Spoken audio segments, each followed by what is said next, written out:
Hello everyone, and welcome to Downhaven Entertainment. Today we will be reviewing Oblivion.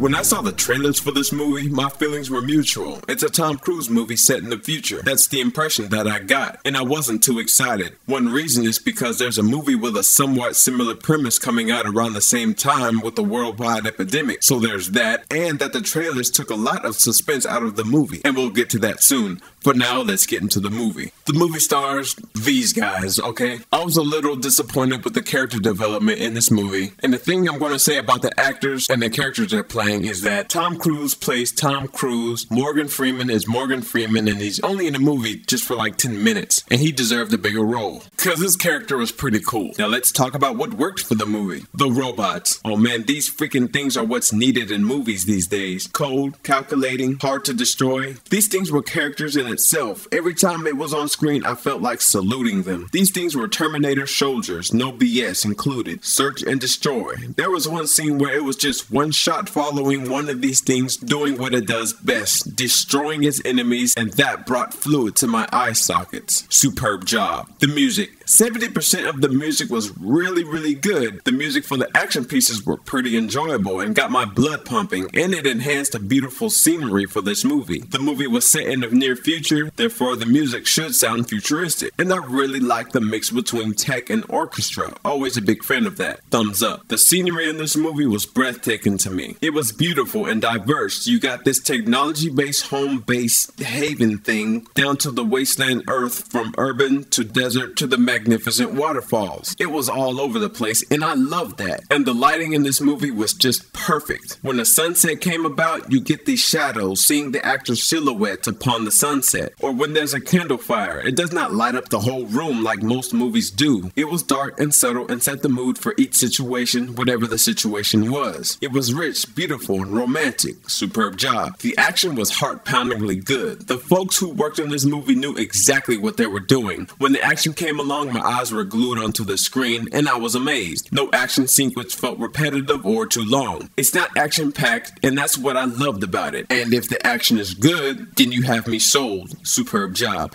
Now let's talk about what didn't work for the movie. 30% of the music didn't fit the scenes it was featured in. For example, Tom Cruise's character was on his motorcycle going from point A to point B, and this loud music is playing as if he was on the final mission to defeat the bad guys. No, he was just going to where he was supposed to be going and doing what he's supposed to be doing, his job. See, now the scene I'm talking about takes place around 10 minutes into the movie. This is where we start to explore the deserted world, and this is where the suspense starts to build. Playing grand music always diffuses the suspense of a sequence. If we're supposed to be exploring a deserted world, low, subtle music, or no music, preferably no music, will help with the feeling of loneliness. We should be hearing nothing but atmosphere. There's also another scene where Tom Cruise's character starts kissing this chick, and loud music starts playing as if this was the last scene in the movie where the two are glad to see each other after some huge battle. No, they're just kissing. Music, calm down. This is where the music should be subtle and calm. It's not exciting. The trailer.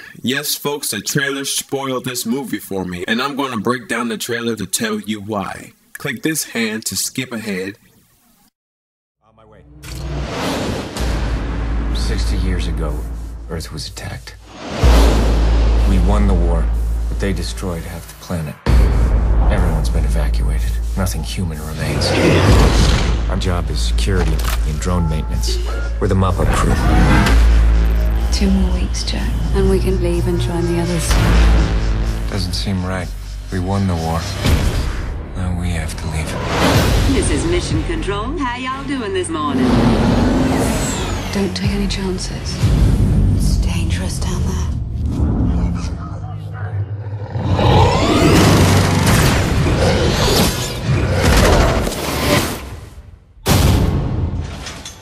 I've been watching you, Jack. Who are you?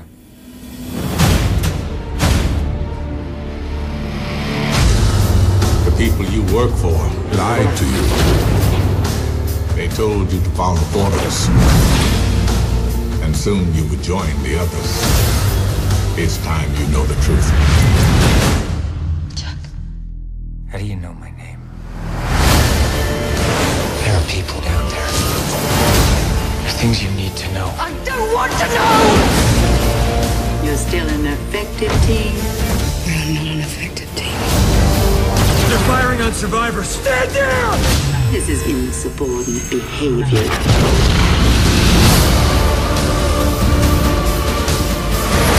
What aren't you telling me? Who are you? Help us end this. You don't have to die. They don't have to die. It's time to come home. I'm not gonna do that.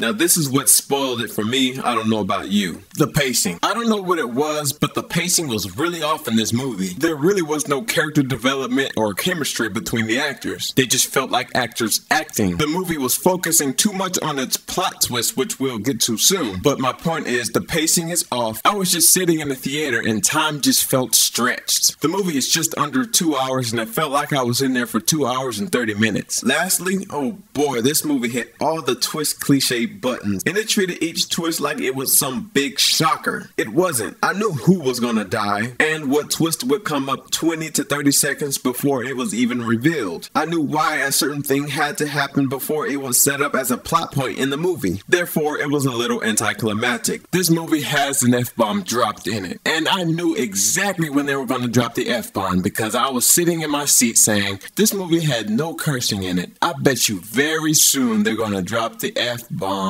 right here. And I was correct, because it's so cliche to pull this move in Hollywood. I wish there was some more variation in some situation or plot that would really sucker punch and surprise me. Overall, I like this movie. It was a great start to the action-packed blockbusters coming this summer, and I can't wait. And it looked astonishing with its slightly above average plot, but below average in its execution with its plot twists. And believe me, there's a lot of twist in this flick. This movie looks beautiful, the action is outstanding, and the music is overall enjoyable. But the movie suffers from character development, pacing issues, tons of cliches, and overall execution with its story. So adding all of this up, I have to give this movie a solid B-.